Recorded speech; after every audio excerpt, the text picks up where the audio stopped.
I use jet engines like this in a lot of my projects, mostly because I like extreme, and jet engines are pretty extreme. And since I'm using jet engines in a bunch of upcoming videos, I figured it would only be appropriate to show everybody what's going on inside of a jet engine. So I'm gonna put together a see-through jet engine, start it up, and film it in slow motion. Let's go.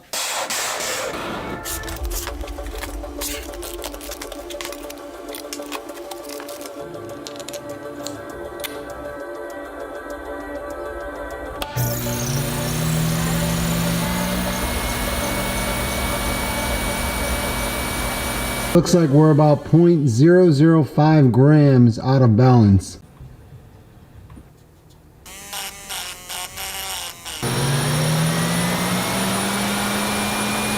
I got it almost perfect. It's off balance by 1/1000th of a gram on plane 1 and 2/1000ths of a gram on plane 2. That's good enough for me. Let's move on. Now that I have my rotating assembly balanced, which is one of the most important parts of putting together any size jet engine, I'm just gonna slide this in here and I'm gonna go over the basic operation of this type of jet engine and what part does what. When I explain how turbojet engines like this work to people who are not familiar with jet engines but are familiar with cars, I always use 4-stroke as a good example. Intake, compression, combustion, and exhaust all in one continuous cycle. But since you have all these happening in a linear continuous fashion, that makes this a Brayton cycle. A Brayton cycle is simply compression, combustion, expansion equals volume. Overall, the way these jet engines work is pretty simple. The air enters the intake here, gets compressed by the compressor. That compressed air moves through the stator into the combustor where it gets mixed with fuel, gets ignited, creating heat and expanding gases, which come out the back of the engine, push the turbine wheel, powering the compressor to complete the cycle, as well as producing thrust. Now that you have a better idea for how these jet engines work, I'm gonna finish putting this together.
I'm all done building my see-through jet engine and it came out really good. It's nice and transparent, solid, feels strong, and it needs to be to handle all that compression, heat, and power. Without further ado, let me get it mounted, start it up, and see what it looks like inside of this jet engine while it's running. All right, here we go. Let's see what happens. I'm a little bit nervous, but I think it's gonna work.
Go, I'm gonna throttle it up.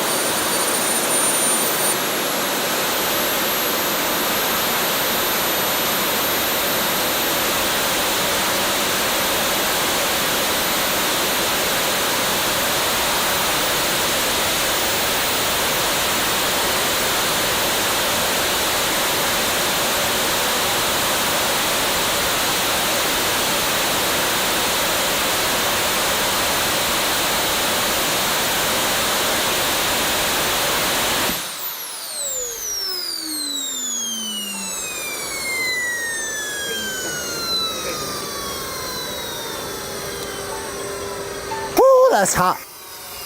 Whoa, yeah, that case is burning hot. Wow, that really worked out well. And it really gives you an idea how much pressure is in the cold side of that engine because it blew out my silicone gasket.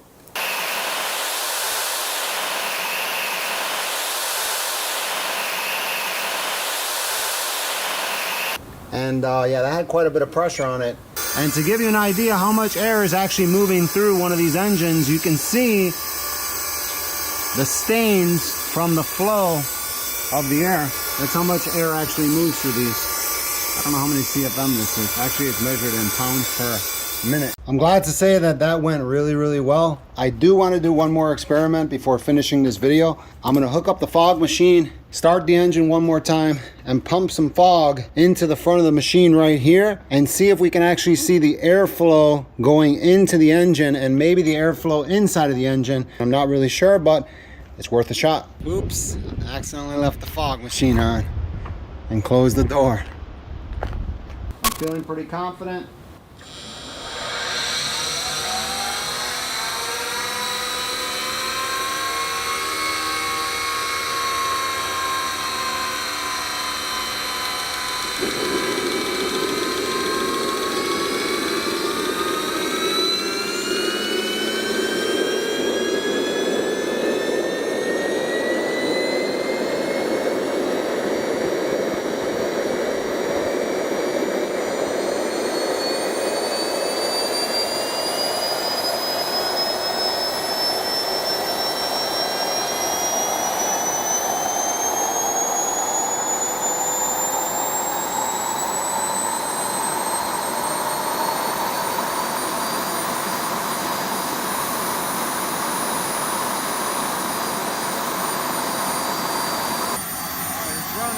Let's give it some throttle.